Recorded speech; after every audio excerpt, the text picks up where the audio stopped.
the next champion of chaos. The next cock has been revealed here today, and we're going to be talking about it. It is Vilitch, the champion for Tzeentch, and this is, you know what? That's our poll question of the day. Which of the three trailers so far is your favorite? Vilitch, Azazel, or Festus? Let me know in the comment section below. That's your poll question. But we're going to be going through the trailer as we always do, and then we're going to be jumping into the blog post. Now remember, I have these both 24 hours ahead of time, so we're going to be looking at a picture, and I'll try to get that link to the blog post in the description as fast as possible for you guys. And if you are not familiar with the lore of Vilitch, it is linked in the upper right hand corner. We did a lore video on it, like I think a couple months back, so this is pretty timely. Let's dive here into this trailer. I'll kind of turn the volume down like I normally do, and we'll watch this here together because it is spicy. Here we go, moving our way through this.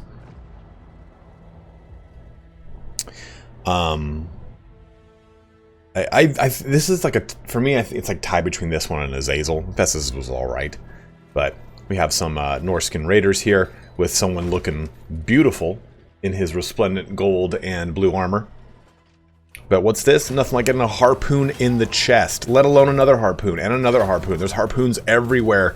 Must be a real great time to reenact the movie Free Willy. And look, hold on. I'm going to turn this back just a little bit. I'm going to turn the music up for that.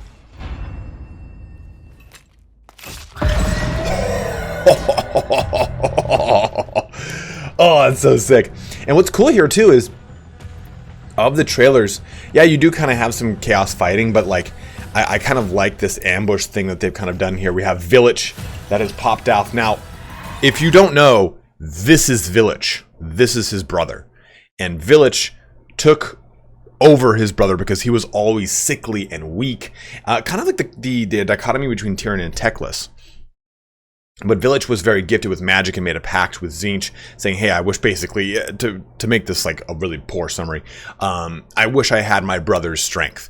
And instead, Tzeentch being Tzeentch, is like, oh, okay, well, you get to be a conjoined weird twin thing to your brother, and you look like a gray man alien, because I swear to God, I've been watching way too much of those things on YouTube.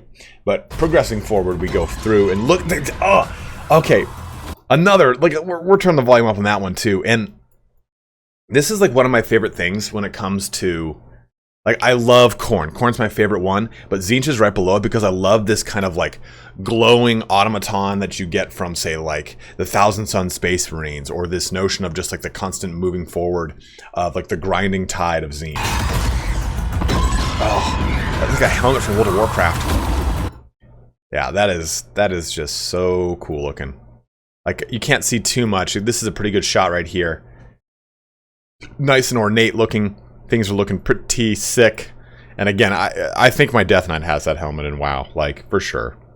I mean, even look at the shoulders. I like how we've come to this point in fantasy where it's like, oh, okay, yeah, we got to make it cool. Make sure their shoulders are huge and ridiculous looking. Progress that forward a little bit, and we'll see Vilitch right up front and personal, looking just glorious. Oh, we got, that's probably the sorcerer here. Looks like probably some chosen around, or maybe just some normal warriors. Those halberds are pretty sweet. We can see the I can't remember the name of it off the top of my goddamn head. War Shrine, Chaos War Shrine of Tzeentch.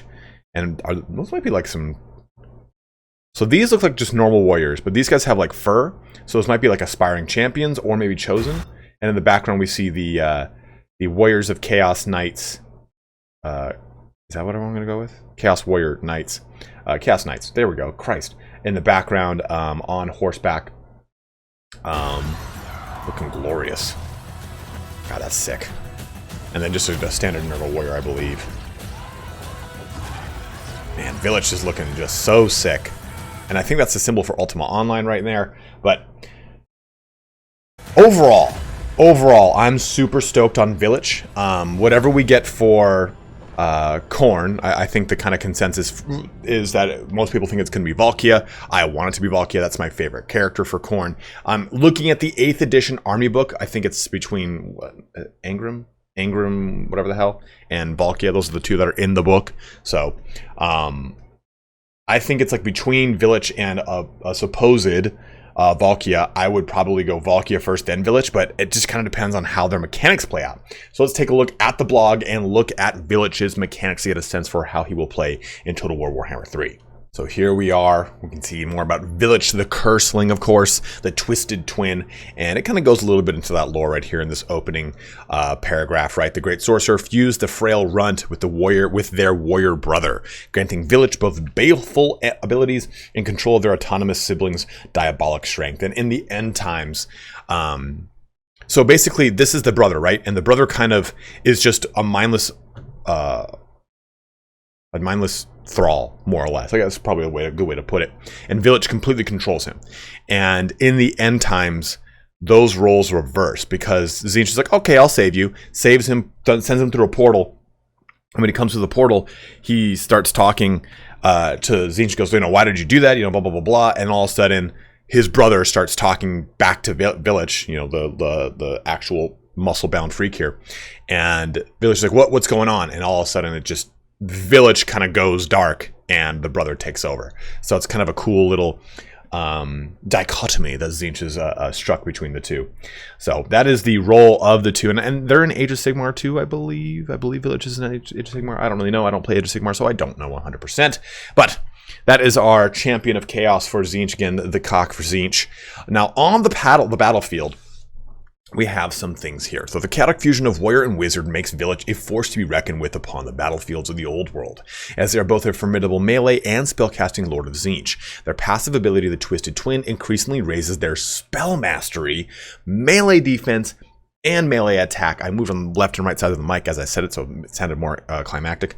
The longer they're in close combat or casting spells. So I really want to see how that works out with spell mastery and casting spells. Do you have to have a certain amount of spells cast in a certain time? Does it just stack up across the battle? The close combat one, we've seen that with a bunch of different things in the game, right? Like, okay, you're in close combat long enough, you'll get a cascading bonus that it happens after 8 seconds and 15 seconds and whatever it is, right? We've seen that with Berserkers. We've seen that with the chariot of the undead chariot. Okay, God, man, the big black coach. We've seen all sorts of things like that. So I just want to see how the spell mastery works with casting, because we've seen stuff kind of similar to it, but I wonder if it's just kind of on a limit. Like, hey, if you cast a spell every 45 seconds, or every third spell, whatever it is, has an effect that it increases your spell mastery. So we'd love to see how that plays out. Now for faction effects, vassals gain increased barrier hit points and spread Tzeentch's corruption. So clearly this DLC has a huge emphasis on vassal play. Every single one of these faction effects for the last two lords, or well, all three of the lords now that we've talked about, has some sort of vassals gain X, Y, and Z. So this is barrier and spread Tzeentch corruption. That's quite nice. And that's obviously going to probably play into the way that their actual faction objectives work. Has access to the changing of the ways, which we already know from playing Kairos. Forces receive benefits for having high winds of magic. Converts a portion of own battle casualties into souls. That's the new currency that's used for the Warriors of Chaos with their new rework. And has access to the Tzeentch teleport stance. Now I wonder how that will work as far as, because obviously it's a faction effect. So I wonder if it's just any lord you create has that out the gate, or if it has a certain level requirement. Like, yeah, it has to be a certain level winds of magic. Well, I guess you need to be a certain winds of magic to use it, because that's the currency, quote unquote, that uses the teleport stance. But I kind of wonder how that plays itself out. Now for lord effects, steals 15% of the experience earned by other lords, which I really like. And passive ability, the Twisted Twin, which you already talked about, with spell mastery, melee defense, and melee attack going up the longer you cast spells or in close combat. And then teleport stand usage cost minus 25% for Vilitch himself. And this kind of plays a lot into the lore here of Vilitch. I even talked about how he kind of teleported away during the end times. So that is kind of the shtick of Vilitch. So we see that done. So we'll be sharing an even more in-depth look at Vilitch in a Let's Play video coming tomorrow. So look out for that over on the official Total War YouTube channel. Then prepare yourself for more news about the final Legendary Lord joining the Champions of Chaos next week. So we'll see that coming here next Tuesday, probably, falling in line with the rest of the Tuesdays prior to this. We'll see Vilitch in all, not Vilitch, we'll see all of the Legendary Lords arrayed together, hopefully, and maybe even get some more information. I don't think they've talked about the Blood DLC yet, so I'd love to see that. I mean, as a lot of people have been kind of making comments about, line up that Blood DLC reveal with the Khorne release or reveal, and that's probably going to be how they do it. You know, that's how I would want to do it. So we have ourselves Vilitch now. We've got Azazel, and we've got Festus. So let me know what of the three, which of the three, whose trailer you like the most. Definitely, I think that Vilitch one was really cool. It was, I think, why I liked Azazel's more is because we got a reveal of the new Azazel, right? It's not the OG Azazel that looks like crap. It's an Azazel that fits the lore description of him being kind of beautiful yet terrifyingly demonic, right? Like this really kind of cool, regal looking character and very Slaneshi. So I really like that overall reveal for him. And I'm very stoked to get more information on Champions of Chaos. So we're coming up now. We're finally in the month. This is going to be August 2nd when this video airs. So we are 21 days away from jumping into Immortal Empires. I know a lot of people are saying like, hey, you know, I really don't want the trickle of information anymore. Just give me the shtick. And I'm just amped up to get into the fray. I just really want to jump into some Immortal Empires action.